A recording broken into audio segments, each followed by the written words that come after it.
மாரியம்மன் அவதாரங்களில் மிகவும் விசேஷ அவதாரம்தான் பண்ணாரி மாரியம்மன். மிகவும் சக்தி வாய்ந்த காவல் தெய்வம். இந்த அம்மனை மனசால நினைச்சு வேண்டினாலே போதும், தன்னை வேண்டுவோருக்கு வேண்டியதை தருவாள். கேரளாவில் உள்ள மன்னார்காடு என்ற பகுதியில் மக்கள் அனைவரும் விவசாயம் செஞ்சு தாங்கள் விளைவித்த பொருட்களை ஊர் ஊரா சென்று விற்று வாழ்க்கை நடத்தினாங்க. அப்படி ஒருமுறை விவசாய பொருட்களை விற்க கிளம்பிய மக்களுக்கு வழிகாட்ட அந்த ஊர் தலைவன் இல்லாததால அந்த ஊர் மக்கள் தங்கள் ஊரில் உள்ள அம்மனை எங்களுக்கு வழிகாட்ட வேண்டும்னு வேண்டிக்கிட்டாங்க. அதே சமயத்தில் கவலைப்படாதீர்கள், நீங்கள் செல்ல வேண்டிய இடத்திற்கு நான் வழிகாட்டுகிறேன் என்று அம்மனோட குரல் ஒலித்தது. அம்மனை பின்பற்றி விவசாய பொருட்களுடன் கிளம்பினார்கள் மக்கள். அப்படி அவர்கள் செல்லும் வழியில் ஒரு வனப்பகுதியை கடந்து அங்கே ஒரு வேங்கை மரத்தை பார்க்குறாங்க. வேங்கை மர நிழலில் கொஞ்ச நேரம் ஓய்வு எடுக்கிறாங்க. அம்மனும் அந்த வேங்கை மரத்தின் அடியில் அமர்ந்தாள். தனது வேலையை முடிச்சுக்கிட்டு ஊர் தலைவன் வர மேற்கொண்டு செல்லலாமா என அம்மன் கிட்ட உத்தரவு கேட்க, இனி உங்களை வழிநடத்த உங்கள் ஊர் தலைவன் இருக்கிறார், நான் இங்கேயே இருக்கேன் சொல்லி அனுப்பினார் அம்மன். அப்படியே அந்த அடர்ந்த வனப்பகுதியில் குடியிருந்தார் அம்மன். 300 வருடங்களுக்கு முன்பு இன்னொரு சம்பவம்.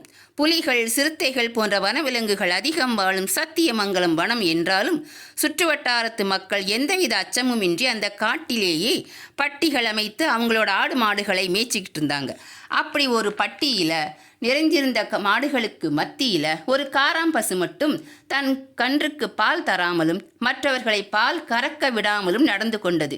இந்த நிலை பல நாட்களாகவே தொடர்ந்தது. ஒரு நாள் அந்த பசுவை பின்தொடர்ந்து சென்று அதன் போக்கை கவனித்த ஒரு சிறுவன் பட்டியில் இருந்து தன்னந்தனியாக வெளியேறி சென்ற காராம்பசு சற்று தொலைவில் இருந்த வேங்கை மரத்துக்கு அருகில போய் கணாங்கு புற்கள் நிறைந்திருந்த ஒரு இடத்துல தானாகவே பால் சொரிந்தது. இந்த அற்புதத்தை பார்த்த சிறுவன் ஓடோடி சென்று ஊர் மக்கள் கிட்ட நடந்ததை சொல்றான். ஊரே கூடி வந்த அந்த இடத்தை வேடிக்கை பார்க்கிறாங்க. ஒரு சில பேர் சேர்ந்து அந்த இடம் முழுவதையும் சுத்தம் செய்ய அங்க ஒரு சிறிய புற்றும் அதன் அருகில் ஒரு சுயம்பு திருவுருவமும் காட்சி தந்தது. அதை கண்டு ஆச்சரியம் அடைந்தாங்க.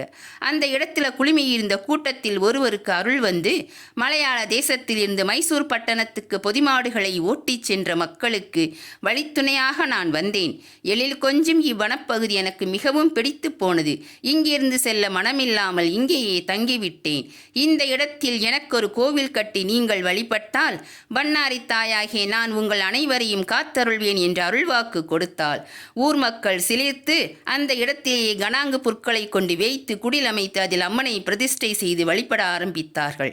அன்னையின் சாநித்தியம் திக்கெட்டும் பரவியது. பிறகு ஊர் மக்கள் ஒன்று சேர்ந்த அன்னைக்கு விமானத்துடன் கூடிய பெரிய கோவிலை எழுப்பினார்கள். இந்த மாதிரி கதைகளை கேட்க இந்த சேனலை சப்ஸ்கிரைப் பண்ணுங்க, லைக் பண்ணுங்க, கமெண்ட், ஷேர் பண்ணுங்க.